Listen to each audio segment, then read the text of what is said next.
నడుము నొప్పి అంటే చాలా మందిలో చూస్తూ ఉంటాము మెకానికల్ బ్యాక్ పెయిన్. మరి దానికి సంబంధించిన చికిత్సా విధానాలు ఎప్పుడు ఉంటాయి? దానికి మనము ఎటువంటి జాగ్రత్తలు తీసుకోవాలి? డాక్టర్ గారిని ఎప్పుడు కలవాలి?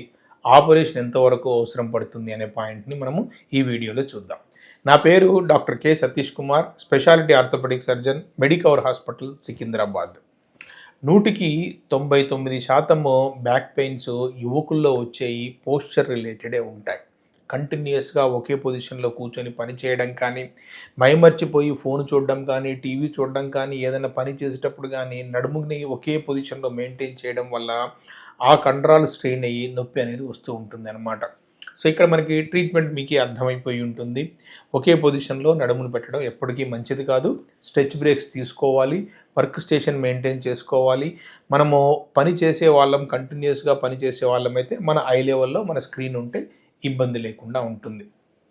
వారంలో 5 రోజులు సింపుల్ స్పైన్ ఎక్సర్సైజెస్ కానీ, లేదా సూర్య నమస్కారం లాంటివి కానీ, తర్వాత స్విమ్మింగ్ లాంటివి కానీ చేస్తే నడుము నొప్పి నుంచి పూర్తి విముక్తి పొందవచ్చు. ఈ నడుము నొప్పితో పాటుగా మూత్రంలో మంట ఉండడం కానీ, లేదా కాళ్ళకు తిమ్మిరి రావడం కానీ, లేదా మూత్రం ఆగకుండా వస్తే కానీ అక్కడ మీరు డిస్క్ ప్రొలాప్స్ లాంటివి ఉండే అవకాశం ఉంది. కాబట్టి డాక్టర్ గారిని కలవడం ఎంతకైనా అని ఉత్తమం అన్నమాట. ఇవి లేనప్పుడు మీరు ఇంట్లో కూర్చుని రెమెడీ తీసుకోండి. రెమెడీ తోటి కూడా మీకు రిలీఫ్ అవ్వకపోతే ఖచ్చితంగా మీకు దగ్గరలో ఉన్న డాక్టర్ని కలవడం ఎప్పటికైనా కానీ మంచిది. సో బ్రాడ్గా మనం ఏం చేయాలంటే వర్క్ స్టేషన్ మేనేజ్ చేసుకోవాలి, నడుము కండరాలని బలపరుచుకోవాలి, ఎబ్నార్మల్గా బరువులు లేపడం కానీ, ముందలికి వంగడం కానీ, కుదుపుల్లో ప్రయాణం చేయడం కానీ చేయకూడదనమాట. చేసినప్పుడు ఏమవుతుందంటే నడుము రెడీగా ఉండదు కాబట్టి డైరెక్ట్గా లోడ్ డిస్క్ దాకా వెళ్తుంది, డిస్క్ బయటకు వచ్చి నరాన్ని వచ్చే అవకాశం ఉంది అనమాట. ఇక తర్వాత ఆపరేషన్ల విషయానికి వస్తే మీరు ఎంత త్వరగా డాక్టర్ గారిని సంప్రదిస్తే అంత త్వరగా దానికి సంబంధించిన డయాగ్నోసిస్ చేసి దానికి ఆపరేషన్ చేయాలా, మైక్రో డిస్కెక్టమీ చేయాలా, తర్వాత డిస్క్ మొత్తం తీసేసి డిస్క్ రీప్లేస్మెంట్ చేయాలా, దాంతోపాటు ఏదైనా ఇన్స్ట్రుమెంట్స్ లాంటివి పెట్టి నడుముని స్టెబిలైజ్ చేయాలనే నిర్ణయాన్ని డాక్టర్ గారు తీసుకుంటారనమాట. ఈరోజు వచ్చిన మైక్రోస్కోపిక్ టెక్నాలజీలో కానీ, అడ్వాన్స్డ్ టెక్నాలజీలో కానీ ఆపరేషన్ చేసుకోవడానికి ఏ విధమైన భయపడాల్సిన అవసరం లేదు.